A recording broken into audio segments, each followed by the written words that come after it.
देखना हमारी यूनिट है फर्स्ट चल रही है इलेक्ट्रोस्टैटिक्स। अब जो अगला टॉपिक आता है इसमें वो आता है विद्युत क्षेत्र रेखाएं। तो अब हम वो टॉपिक करते हैं अपना विद्युत क्षेत्र रेखाएं।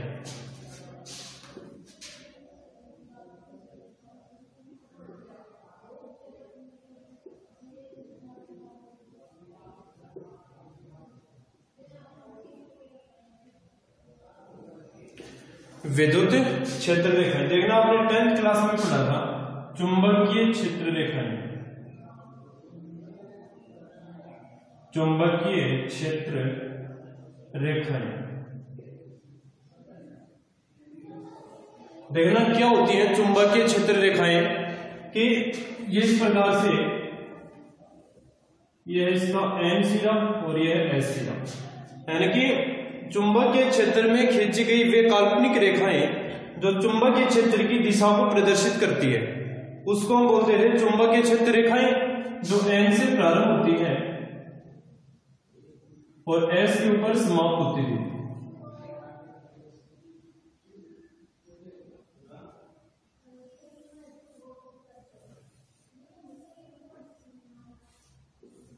यानी कि जो रेखाएं होती हैं ये काल्पनिक रेखाएं होती हैं और जो चुंबकीय क्षेत्र होता है वो कौन सा होता है, वास्तविक चुंबकीय क्षेत्र होता है।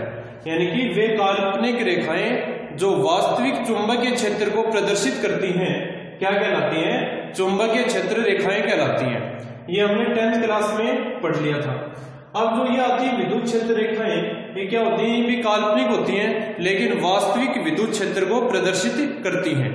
तो इसकी परिभाषा में क्या लिखेंगे कि वे काल्पनिक रेखाएं जो वास्तविक विद्युत क्षेत्र को प्रदर्शित करती हैं। देखना जो रेखाएं हैं ये तो कौन सी होती हैं, काल्पनिक रेखाएं काल्पनिक होती हैं लेकिन इनके द्वारा जो चुंबकीय क्षेत्र उत्पन्न होगा वो होता है वास्तविक। यानी कि यहाँ पर जो चुंबकीय क्षेत्र उत्पन्न होता है वो होता है वास्तविक। यानी कि रेखाएं तो हमने खींची, हमने बनाई है रेखा, इसलिए ये रेखाएं तो काल्पनिक, लेकिन इसके द्वारा जो क्षेत्र उत्पन्न होगा चुंबकीय क्षेत्र वो क्या होगा, वास्तविक चुंबकीय क्षेत्र उत्पन्न होता है। तो इसकी परिभाषा हम लिख देते हैं कि वे काल्पनिक रेखाएं जो वास्तविक चुंबक या विद्युत क्षेत्र को प्रदर्शित करती हैं विद्युत क्षेत्र रेखाएं कहलाती हैं।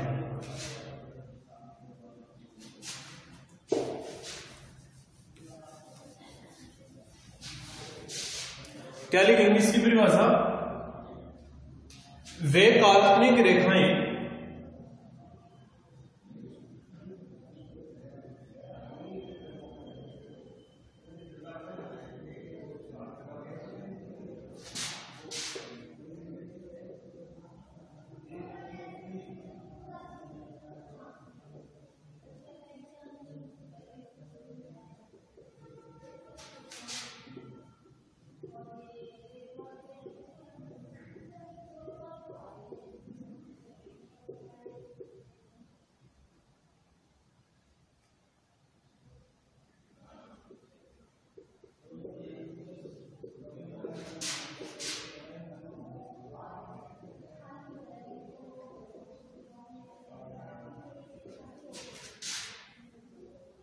वे काल्पनिक रेखाएं जो वास्तविक विद्युत क्षेत्र को प्रदर्शित करती हैं क्या कहलाती हैं, विद्युत क्षेत्र रेखाएं कहलाती हैं।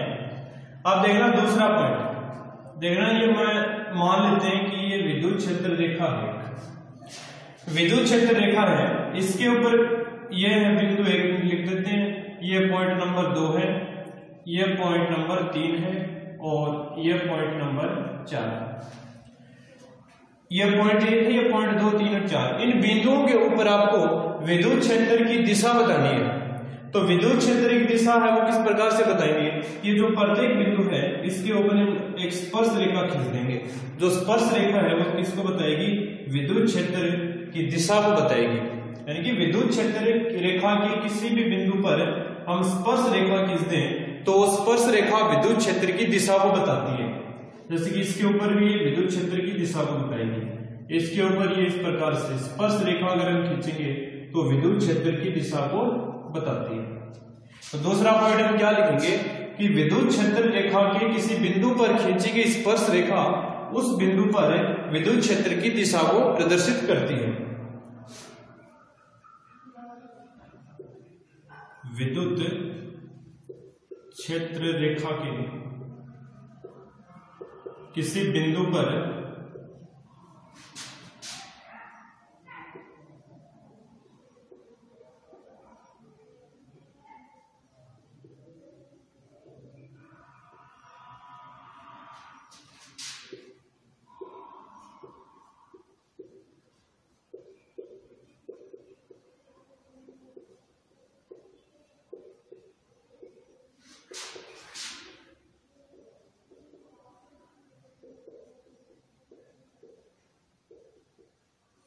प्रदर्शित करती है।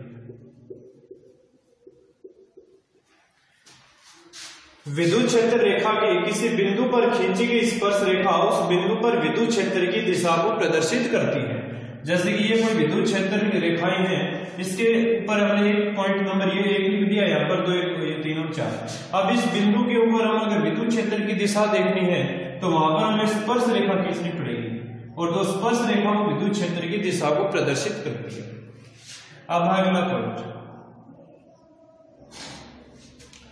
जिस प्रकार से चुंबकीय क्षेत्र रेखाएं N से प्रारंभ होकर S पर समाप्त होती हैं, उसी प्रकार जो विद्युत क्षेत्र रेखाएं हैं वो धनावेश से प्रारंभ होकर ऋणावेश पर समाप्त होती हैं।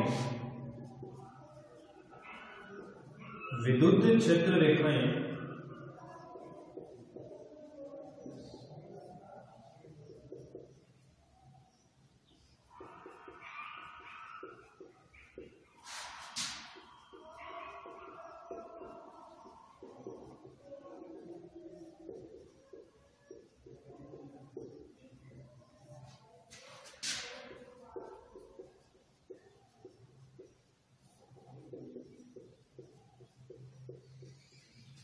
यानी कि जो विद्युत क्षेत्र रेखाएं हैं वो धनावेश से प्रारंभ होकर ऋणावेश पर समाप्त होती है।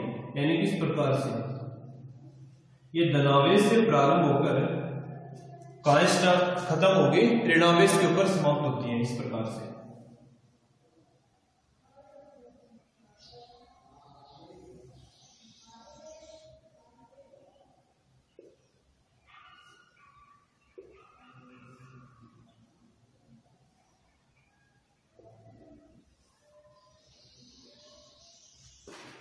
यानी कि धनावेश से प्रारंभ होती है और ऋणावेश के ऊपर समाप्त होती है विद्युत क्षेत्र रेखाएं।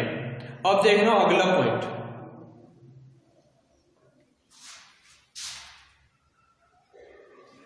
अब देखना अगला पॉइंट क्या है।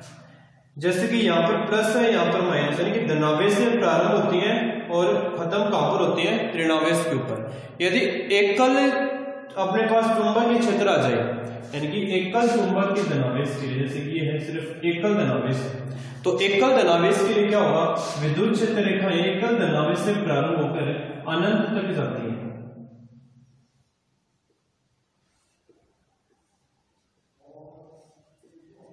एकल धनावेश के लिए विद्युत क्षेत्र रेखाएं धनावेश से प्रारंभ होकर और अनंत पर समाप्त होती हैं। ये एकल धनावेश के लिए है, यानी कि यहां पर हम लिखेंगे एकल धनावेश के लिए, एकल धनावेश के लिए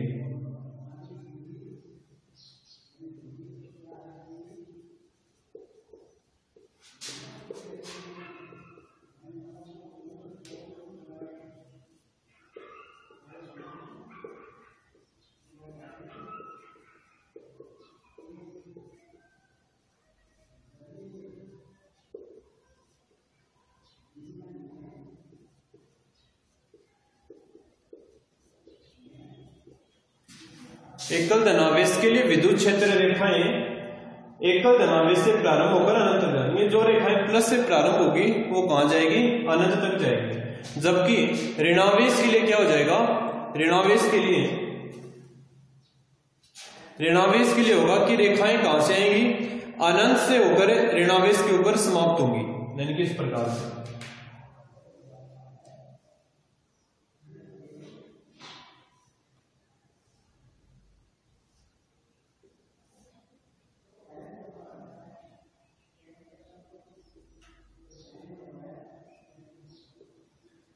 तो ऋणावेश के लिए हम क्या लिखेंगे कि एकल ऋणावेश के लिए विद्युत क्षेत्र रेखाएं अनंत से एकल ऋणावेश के ऊपर आती हैं, जबकि प्लस के लिए अनंत पर जाती हैं और ऋणावेश के लिए अनंत से होती हुई आती हैं। आप ये बात इसमें भी देख सकते हो कि जैसे कि ये स्टार्ट हुई थी यहाँ पर प्लस से और ये देखो अंदर जा रही थी अनंत से होकर, यानी कि ये अंदर आ रही है जबकि प्लस के लिए बाहर जाती है। ये अपने हो गए हैं। अगला पॉइंट देखना, यहाँ पर हम देख लेते हैं कि एकल ऋणावेश के लिए विद्युत क्षेत्र रेखाएं कहां से प्रारंभ होती है? अनंत से प्रारंभ होकर ऋणावेश पर समाप्त होती है।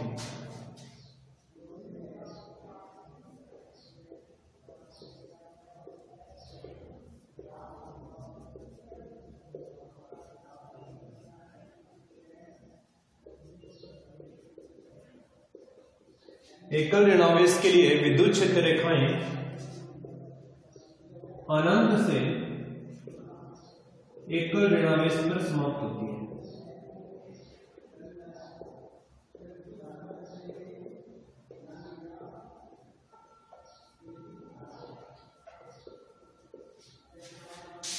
ठीक है, एकल ऋणावेश के लिए विद्युत क्षेत्र रेखाएं अनंत से एकल ऋणावेश पर समाप्त होती हैं। तो देखना आप नेक्स्ट पॉइंट आता है इसमें,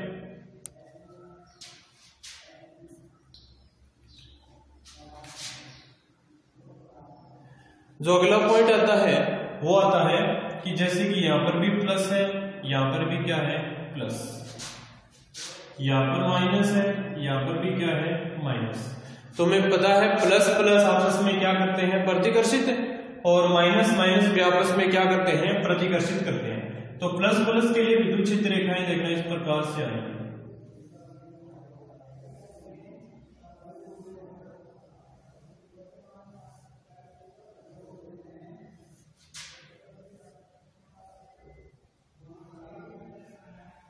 इसी प्रकार से ऋणावेश के लिए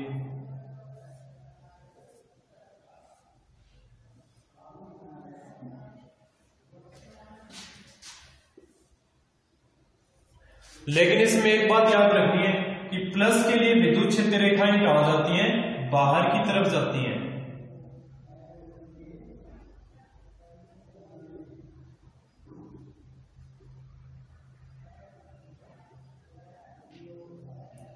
जो प्लस के लिए विद्युत क्षेत्र रेखाएं बाहर की तरफ, जबकि ऋणावेश के लिए विद्युत क्षेत्र रेखाएं अनंत से आती हैं।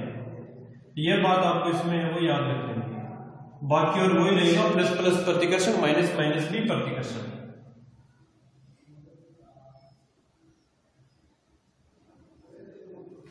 एक ये पॉइंट हो गया है। अब देखना अगला पॉइंट, जैसे कि अपने पास ये है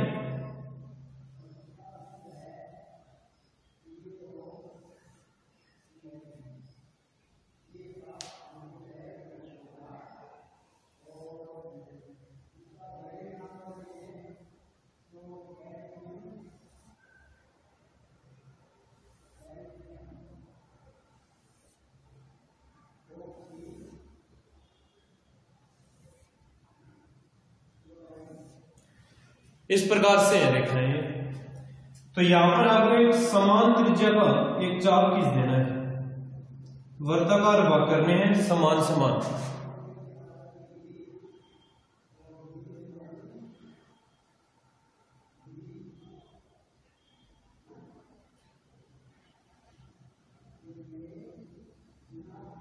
इस प्रकार से इसको हम नाम देते हैं 1 नंबर, यह है 2 नंबर, यह है 3 नंबर और ये है 4 नंबर। ये भाग है समान त्रिज्या के होने चाहिए, समान होने चाहिए, गोलाकार भाग है, इसको समान मान लेते हैं। अब देखना इसमें क्या है कि इसके अंदर विद्युत क्षेत्र रेखाएं कितनी आ रही है? इस गोले के अंदर 1 2 3 4, इसके अंदर विद्युत क्षेत्र रेखाएं आ रही है 4, जबकि इसके अंदर विद्युत क्षेत्र रेखाएं कितनी आ रही है? 1 2 3, इसके अंदर विद्युत क्षेत्र रेखाएं आ रही है 3, जबकि इसके अंदर विद्युत क्षेत्र रेखाएं आ रही है 2 और इसके अंदर विद्युत क्षेत्र रेखा आ रही है 1। यानी कि जो विद्युत क्षेत्र रेखाओं की जो समीपता है वो विद्युत क्षेत्र रेखाओं की प्रबलता को व्यक्त करती है। यानी कि जितनी ज्यादा विद्युत क्षेत्र रेखाएं ज्यादा समीप होंगी वहां पर विद्युत क्षेत्र उतना ही क्या होगा? अधिक होगा। यानी कि E4 का विद्युत क्षेत्र क्या होगा? सबसे अधिक, बाद में होगा E3 का और बाद में देखना E2 का, और सबसे कम किसका होगा, E1 का। यानी कि विद्युत क्षेत्र रेखाओं की जो समीपता होती है वो किसको बताती है, विद्युत क्षेत्र रेखाओं की प्रबलता को। जितनी विद्युत क्षेत्र रेखाएं जितनी ज्यादा पास पास होंगी वहां पर विद्युत क्षेत्र उतना ही क्या होगा, प्रबल होगा। तो ये पॉइंट भी हम लिख लेते हैं यहां पर,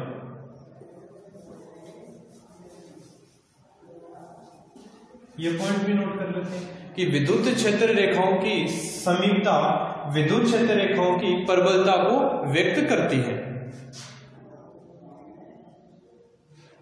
विद्युत क्षेत्र रेखाओं की समीपता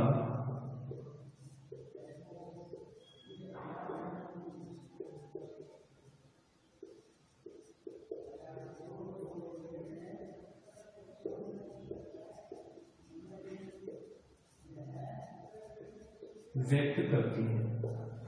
विद्युत क्षेत्र रेखाओं की समीपता विद्युत क्षेत्र की प्रबलता को व्यक्त करती है।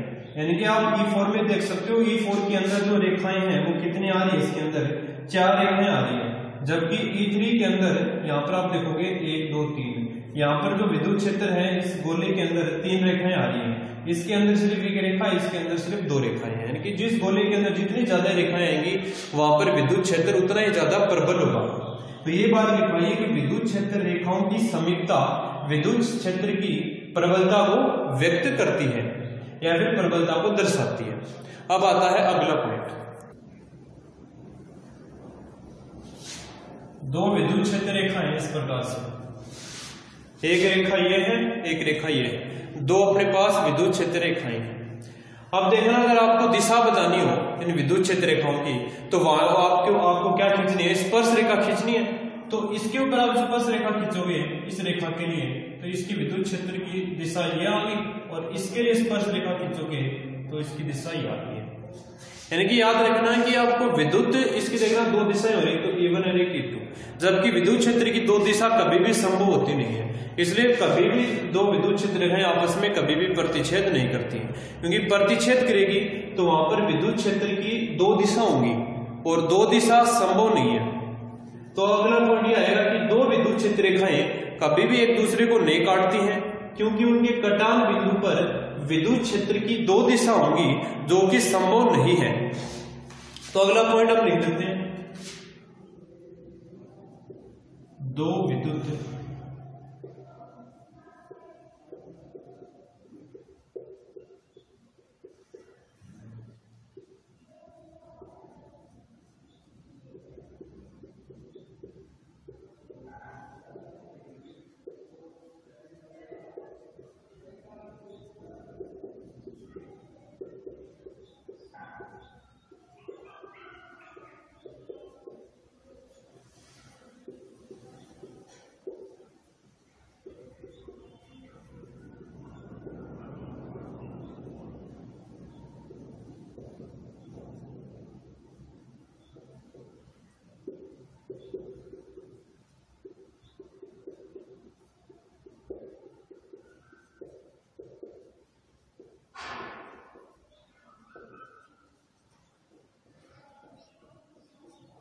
यानी कि 2 विद्युत क्षेत्र रेखाएं कभी भी आपस में नहीं काटेंगी, क्योंकि उनके कटान बिंदु पर, ये जो कटान बिंदु है इसके ऊपर विद्युत क्षेत्र की कितनी दिशाएं होंगी, 2 दिशाएं होंगी, और 2 दिशा है वो विद्युत क्षेत्र की संभव है वो नहीं होती है।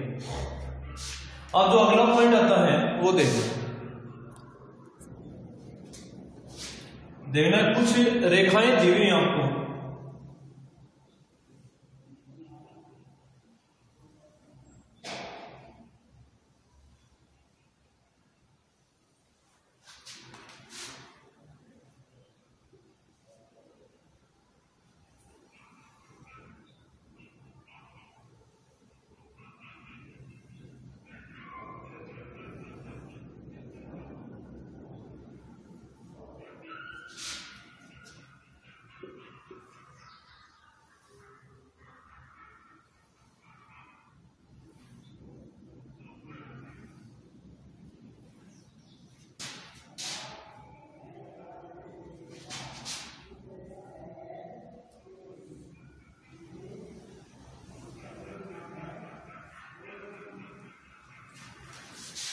इस प्रकार से ये रेखाएं दी हुई हैं। इन रेखाओं को देखकर आपको बताना है कि इन रेखाओं पर दिशा और परिमाण है वो क्या होगा, इन रेखाओं का दिशा परिमाण क्या होगा, इसका क्या होगा और इसका क्या होगा। तो देखना आप किस प्रकार से बताओगे।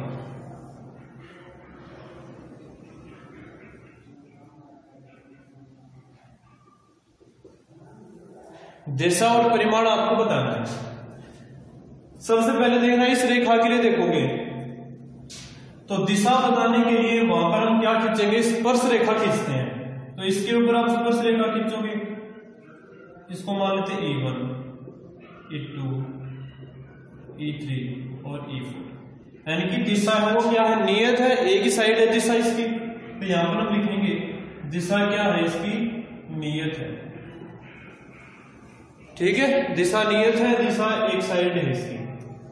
जबकि परिमाण देखना, परिमाण के लिए इसके बीच में गैप देखो, इसके बीच में, इसके बीच में, इसके बीच में, दोनों के बीच में गैप समान है, इसलिए परिमाण क्या होगा इसका, समान होगा। अब देखना इसकी बात करते हैं, पहले दिशा देखते हैं। तो दिशा देखने के लिए स्पर्श रेखा खींचेंगे। तो देखना अगर यहां पर स्पर्श रेखा खींचोगे इसकी दिशा इस साइड आएगी, यहां पर स्पर्श रेखा खींचोगे इस साइड, यहां पर स्पर्श रेखा इस साइड। यानी कि दिशा देखो इसकी अलग अलग है, समान नहीं है। दिशा देखने के लिए स्पर्श रेखा खींचते हैं। इसके ऊपर मैंने स्पर्श रेखा खींच दी है, सभी की दिशा अलग अलग है, तो हम दिशा बता सकते हैं क्या है, अलग अलग है, समान नहीं है।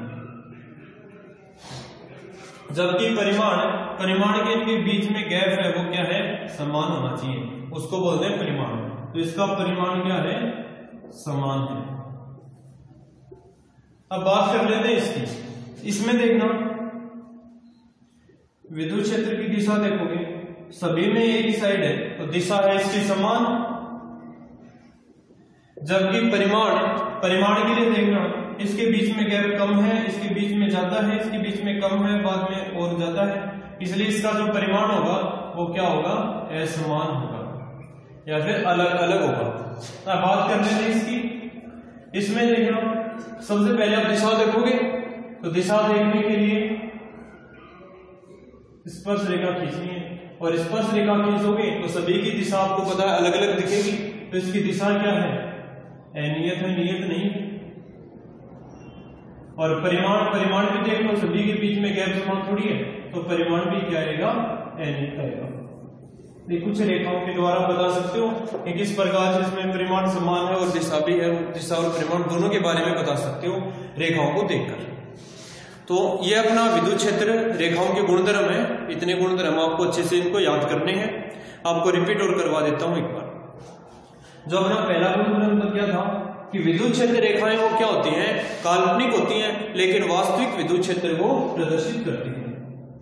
दूसरा पॉइंट क्या था कि विद्युत क्षेत्र रेखा के स्पर्श, विद्युत क्षेत्र रेखा के किसी बिंदु पर खींची गई स्पर्श रेखा उस बिंदु पर विद्युत क्षेत्र की दिशा को प्रदर्शित करती है। जबकि तीसरा पॉइंट क्या था, विद्युत क्षेत्र रेखाएं धनावेश से प्रारंभ होकर ऋणावेश पर समाप्त होती है। चौथा पॉइंट क्या था, एकल धनावेश के लिए विद्युत क्षेत्र रेखाएं एकल धनावेश से प्रारंभ होगी और अनंत पर जाएंगी। पांचवा पॉइंट था कि एकल ऋणावेश के लिए विद्युत क्षेत्र रेखाएं अनंत से ऋणावेश की तरफ आती हैं। अगला पॉइंट क्या था कि विद्युत क्षेत्र रेखाओं की समीपता विद्युत क्षेत्र रेखाओं की प्रबलता को दर्शाती है। उससे अगला पॉइंट क्या था कि दो विद्युत क्षेत्र रेखाएं कभी भी एक दूसरे को नहीं काटती हैं, क्योंकि उनके कटान बिंदु पर विद्युत क्षेत्र रेखाओं की दो दिशा होंगी, जो कि संभव नहीं है।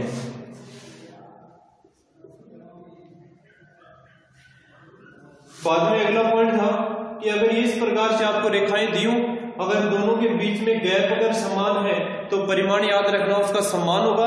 दिशा देखने के लिए वहां पर हमें स्पर्श रेखा खींचनी पड़ेगी, तब हमें दिशा का पता चलेगा। अगर कोई भी इस प्रकार से विद्युत क्षेत्र आपको रेखा बना के देते अगर 1 नंबर पॉइंट देते, यहाँ पर 2 नंबर पॉइंट है वो दे दे। अगर यहाँ पर आपको विद्युत क्षेत्र की दिशा देखनी है तो वहां पर आपको क्या करना पड़ेगा, स्पर्श रेखा बनानी पड़ेगी। इसके ऊपर आपको एक स्पर्श रेखा बनानी पड़ेगी, इसके ऊपर भी स्पर्श रेखा बनानी पड़ेगी। तो स्पर्श रेखा आपको विद्युत क्षेत्र की दिशा को प्रदर्शित करती है। इसी प्रकार से ये है, इसमें देखना गैप तो समान है, इनमें गैप समान होने के कारण इसका जो परिमाण है वो क्या हुआ है, समान हुआ है। लेकिन दिशा देखने के लिए आप स्पर्श रेखा खींचोगे तो देख लो इसकी सभी की स्पर्श रेखाओं की दिशा अलग अलग है, इसलिए दिशा क्या आ गई है, अलग अलग। अब इस इन रेखाओं पर देखोगे इसमें गैप कम है, इसमें ज्यादा है, इसमें थोड़ा और गैप कम है, इसमें थोड़ा ज्यादा है, इसलिए जो दिशा है वो तो समान है क्योंकि स्पर्श रेखा खींच के देख लो, एक ही साइड आएगी, बाहर की तरफ आएगी दिशा, जबकि परिमाण है वो क्या होगा, अलग अलग। अब इसमें भी देख लो आप, दिशा और परिमाण दोनों ही क्या है, अलग अलग है। तो इस प्रकार से अपना टॉपिक कंप्लीट हो गया है विद्युत क्षेत्र रेखाओं के गुणधर्म।